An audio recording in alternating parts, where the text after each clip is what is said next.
What's going on, everybody? Mortem here, this time bringing you the final video in our class overview series for Baldur's Gate 3 with, of course, the Monk. This one had to be last, though, because in the early access period of the game, the Monk was not present, and when they announced the Monk was coming, they mentioned that it had seen some changes to help make up for the fact that it is considered pretty weak in the tabletop version. And I'm glad I didn't just cover the tabletop version, because they did in fact make some significant changes to the subclasses in particular. Most of the base class remained the same, however. With that in mind, before we dive into this, these overviews are focused more on the class fantasy on top of the general mechanics and things to expect. So if you're looking for a number crunching build video, this isn't that. This is simply talking about things like the role-playing potential on top of some of the things they can do mechanically. That said, I do want to mention here at the beginning that I really do enjoy some of the changes that Larian has made here, because a decent amount of them have simply moved up and altered abilities that the Monk would get later on in their level progression past level 12. I like to kick these particular videos off with talking about the class fantasy of, in this case, the Monk. So with that in mind, what even is a monk in the context of Dungeons & Dragons, which is a normally very fantasy-focused setting, where a monk might seem like a slightly strange addition? Because while monks in this particular franchise do in fact live secluded lives, often in the form of communal living with other members of their monastic order as they pursue some goal. More specifically, monks do two things that make them very unique. They strive for physical perfection, trying to hone their skills, and it is through this practice that they learn to manipulate ki energy, which here in D&D is simply the life energy that flows through all living beings. Monks manage to attune to this and then manipulate it to push themselves far beyond what a typical person would be capable of. That, by itself, means that while monks tend to be a very physical class in the sense that they are either throwing literal punches or using very simple weapons like a quarterstaff or potentially a club even,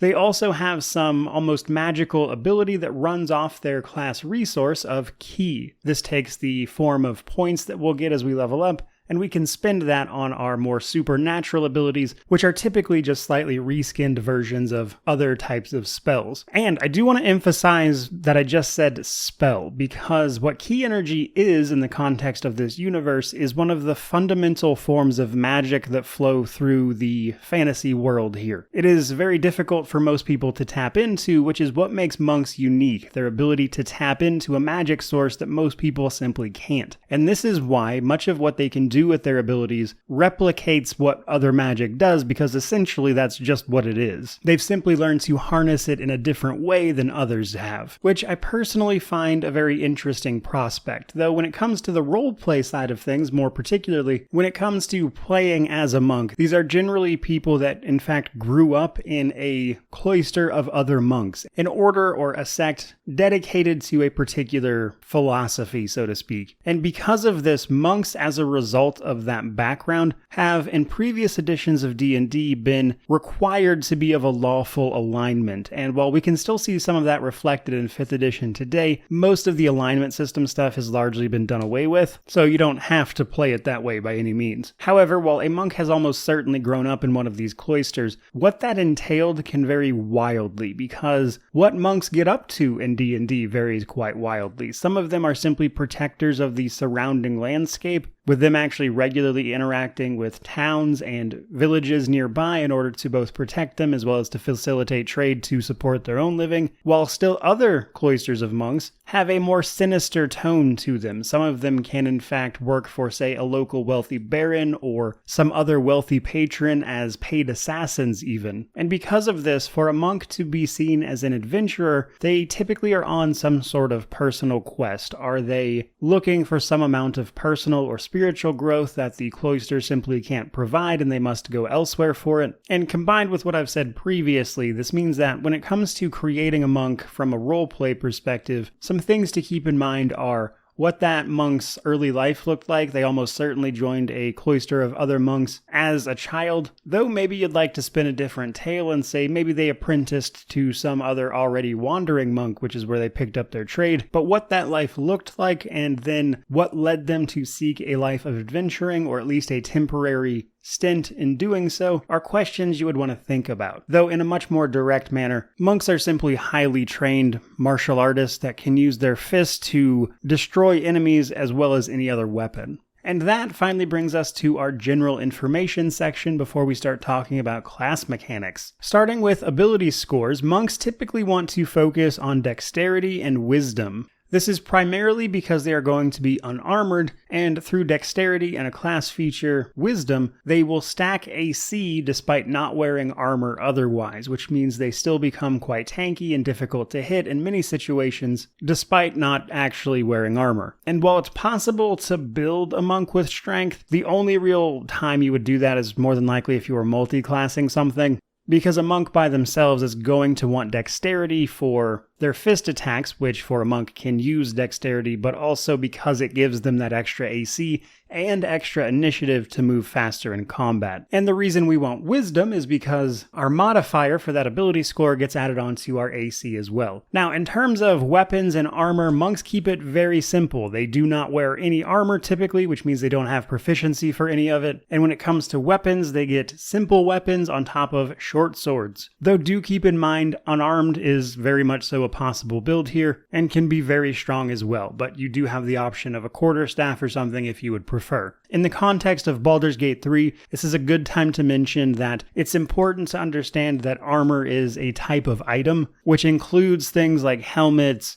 gloves, and boots, so this does not mean just the chest slot of your armor. Moreover, there will be a lot of items that are specific to the monk that are not coded as armor. Instead, they are coded as clothing, which will still allow you to wear a unique piece of gear that might have extra effects for you while not interfering with your bonuses to your AC from being unarmored. From there, though, let's talk about some of the class mechanics for the base monk, of which there are quite a few. First, though, right at level 1, they get a variety of abilities through the class feature Martial Arts. This technically does a few things for us. For starters, it allows us to use our dexterity instead of strength for our unarmed strikes and monk weapons specifically. We can also roll a d4 in place of normal damage for our unarmed strikes if it's not already higher than that. And we can also make unarmed strikes as a bonus action, provided we've attacked first. Also, right at level 1, we pick up Unarmored Defense. This is our wisdom modifier to our AC, which, remember, this actually stacks with dexterity and does not replace it. Also, here at level 1, we have a small change from the tabletop to the actual game. In the tabletop version, you don't start getting key points and your Flurry of Blows ability until level 2, but in Baldur's Gate 3, we get that right at level 1. Flurry of Blows simply allows us to make multiple attacks with our fists, dealing extra damage, and when combined with a regular attack can give us several hits with our unarmed strikes, dealing quite a bit of damage even though the individual hits can be a little low. Moreover, you can do this as a bonus action, so typically you would make a normal attack and then follow up with a Flurry of Blows, but it does cost key points. Now, some people familiar with the tabletop version might be aware that at the same time you would get Flurry of Blows, you would normally also pick up Patient Defense and Step of the Wind key abilities. However, those have been retained at level 2. Patient Defense has been altered slightly to force the enemy to take disadvantage on their attack rolls for a turn. This is because the dodge action does not exist in Baldur's Gate 3. And then we also pick up Step of the Wind, which is an incredibly strong movement ability that for our bonus action allows us to double our movement speed and also make a jump for just one turn. This gives us a nonsense amount of movement, more so than pretty much anyone else in a single turn. All of these do cost key points though, which you have a limited supply of. Also at level 2, we pick up Unarmored Movement. This gives us extra movement speed if we are not wearing armor of any sort. So again, if we're unarmored, we get to move farther than normal, giving us even more movement. This actually increases again at 9th level to give a not insubstantial boost to how far you can move in a turn. At 3rd level, we pick our subclass, but also deflect missiles. This allows us to use our reaction to lessen the damage from an incoming, say, arrow or crossbow bolt. At 4th level, they pick up slow fall, which allows them to use their reaction to reduce any falling damage they might take, which in Baldur's Gate 3 is resistance to it, which means half. At 5th level, we pick up extra attack, like basically every martial class, allowing us to make even more attacks per turn. turn, and combined with the monk's flurry of blows, that can be substantial. They also pick up Stunning Strike, which allows you to spend key points on trying to stun an enemy with one of your attacks. And then at 6th level, they pick up Key Empowered Strikes, which makes our unarmed attacks count as magical for the purposes of damage reduction. So when it comes to overcoming resistances, our hands are considered magic. At 7th level, we pick up Evasion and Stillness of Mind. Evasion reduces the damage you would take from area of effect things like, say, a fireball spell. Normally, you take half damage if you make the save against that. However, with Evasion, if we make the save, we take 0 damage and just half normally. Stillness of Mind allows you to remove a charm or fear effect once per turn at the cost of your action. And then finally, for the base class, we come to Purity of Body at level 10, which makes you immune to poison and disease. So monks have a lot going on, and most of that has been retained for their base class mechanics in Baldur's Gate 3. Where things get particularly interesting, however, is the subclasses, because that is where they made significant changes. Though technically speaking, they did keep the 3 subclasses from the player's handbook, which are the Way of the Open Palm, Way of the Shadow, and Way of the 4 Elements. We're going to start with Elements because that one's the most straightforward. Basically, with that subclass, we can pick up a variety of spells that cost key points to use. These are effectively just slightly renamed and imagined versions of elemental wizard spells. So if you want to add some magic to your highly mobile, unarmed build, then you might want to consider this one. The only real change they made here is that at level 9, we pick up an ability that is going to increase the damage on some of these abilities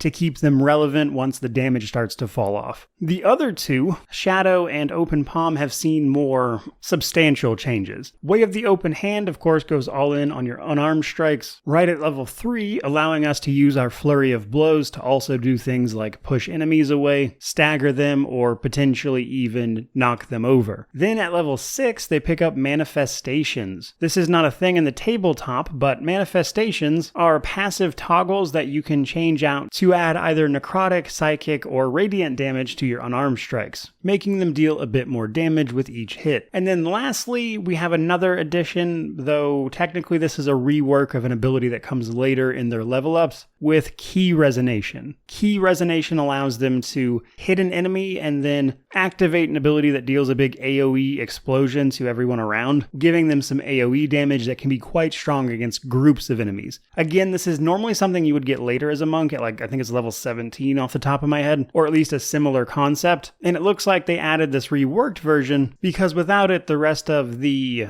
open hand subclass would have been really boring. That would have gotten basically nothing. And lastly, that brings us to Way of the Shadow. Now, if you, throughout this video, have been thinking to yourself, you could probably put all that dexterity we're using to use and become a thief or an assassin potentially. Well, that's what this subclass is for. Because dexterity is in fact great at making us good for stealth and lockpicking, and this subclass leans into that pretty heavily. Right as you pick this up at level 3, they can again pick up a few different spells at the cost of key points, but these are more focused on things revolving around stealth, like darkness, blind, etc., as opposed to the elemental damage from the 4 Elements subclass. And then from there, they make a pretty significant change right at level 5, where they give us Cloak of Shadows instead of giving it to us when we would have hit level 11. Cloak of Shadows is a pretty simple ability. It simply allows you to become invisible, which is naturally pretty useful for this playstyle. But again, you're going to get that at level 5 instead of level 11. And then at level 6, we have Shadow Step. This allows us to teleport while hidden to an area within 60 feet, while also granting us advantage on our next attack. At level 11, we get a similar ability called Shadow Strike, but this allows us to teleport while hidden and also hit an enemy at the same time for our unarmed damage plus some psychic damage, which makes the Shadow Monk